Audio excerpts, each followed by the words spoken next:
success, I think the first question that ought to come in your mind is why?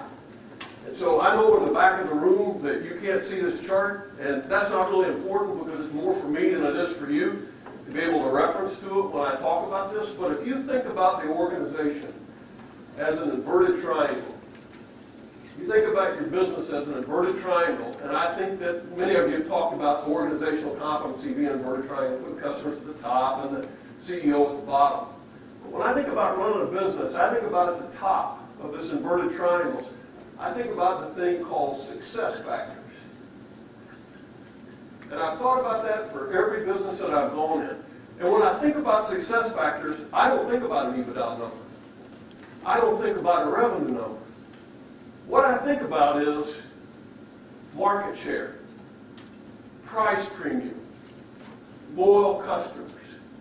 So I want you to get in your mind thinking about success factors for your business, that if you do those things, what do they drive? They drive EBITDA and they drive revenue. But thinking about the success factors are those things that will long-term position your business better to achieve those financial results. At the bottom of the pyramid, I think about strategy. Now, I'm going to talk more about the strategy in the presentation. But you can't get to those success factors if you don't have a strategy.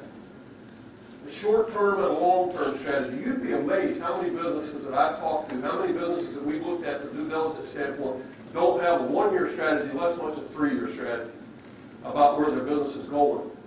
And then the two sides that support connecting the strategy with the success factors are people and processes. And boy, if John Clark didn't know I was going to write that down, I'd be totally disappointed in it. Now, what I contend is that between your success factors and your strategy, there's a gap. If there isn't, you don't have a very good strategy. You're not pushing your business to where it can optimize its performance, its financial results, its future, its share, whatever it is. And what I contend is the most important part of driving all that is people or leadership. You can get Six Sigma, lean manufacturing, get all the tools, and procurement specialists, but if you don't have people who really support that, a leadership team who drives, a leadership team that buys into it, it's a waste of time.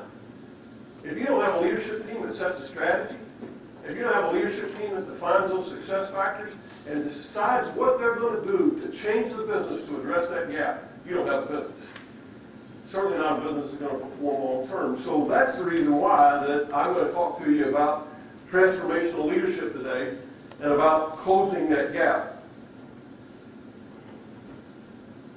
Now, as a gap closer, this is how my employees saw me, as a change monster. Because closing the gap is all about changing.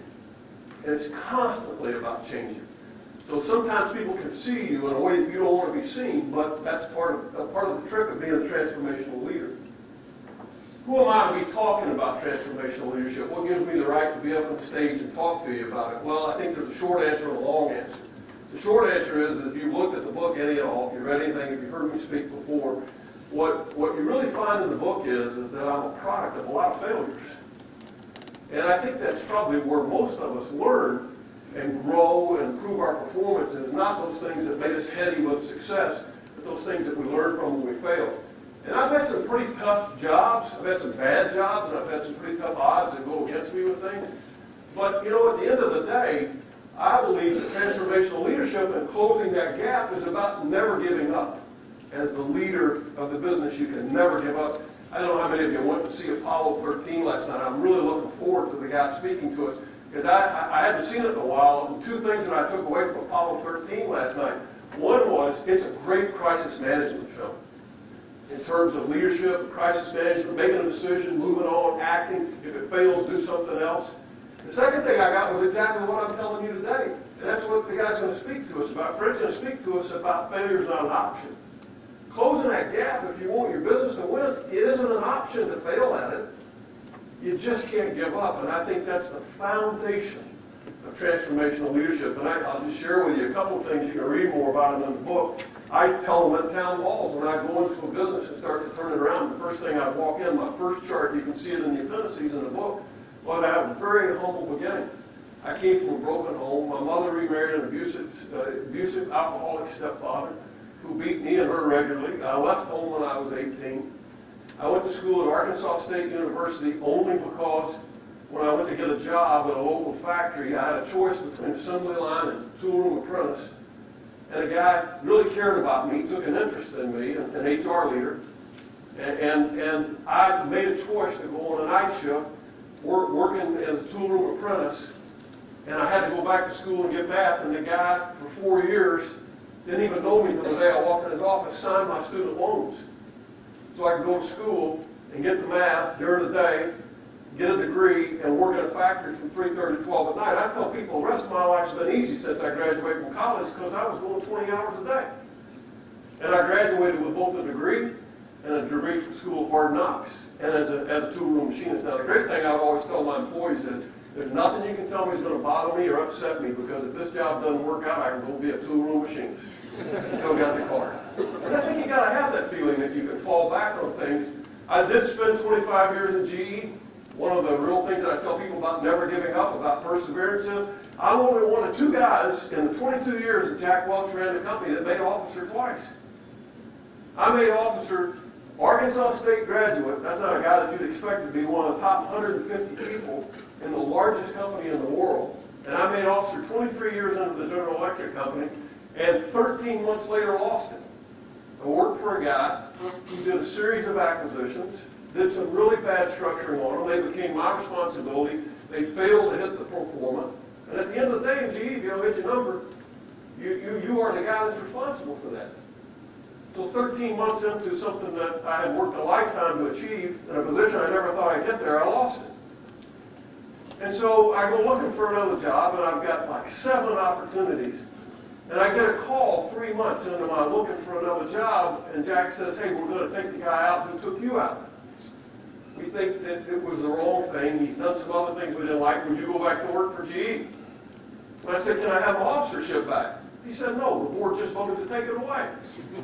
But if you come back to work and you work hard and you accomplish the objectives, I promise you I'll give you a chance to win it back again. Now, he was a tough bastard, but he was a man of his word. I worked hard. I worked really hard because he gave me the worst business in the General Electric company. GE IT Solutions. When I took over the business, losing $100 million a year net of operations. I got the officership back. Only one of 2 guys in 22 years to get it, and in 2 years got it to $12 million in profitability. And then Jeff Email took over the company, and I said, hey, I like to have a good job. And he said, you're better at bad jobs. We're going to keep you there. So we agreed to disagree, and I left to run the Phillips medical business.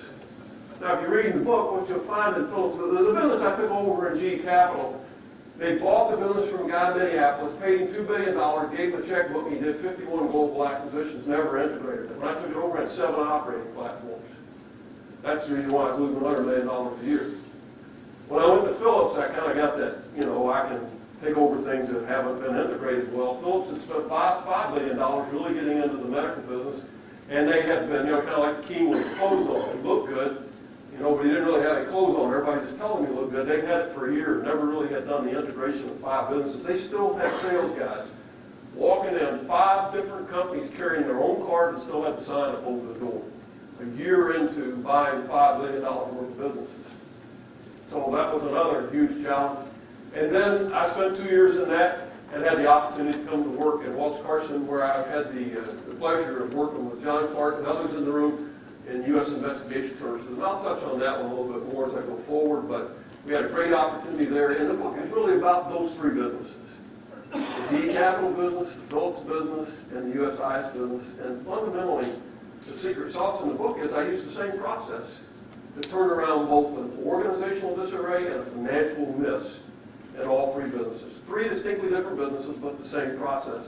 And the fact of the matter is you have to be the spark plug that just never gives up in that situation. So the other thing that makes me qualified to talk to, I wrote a book.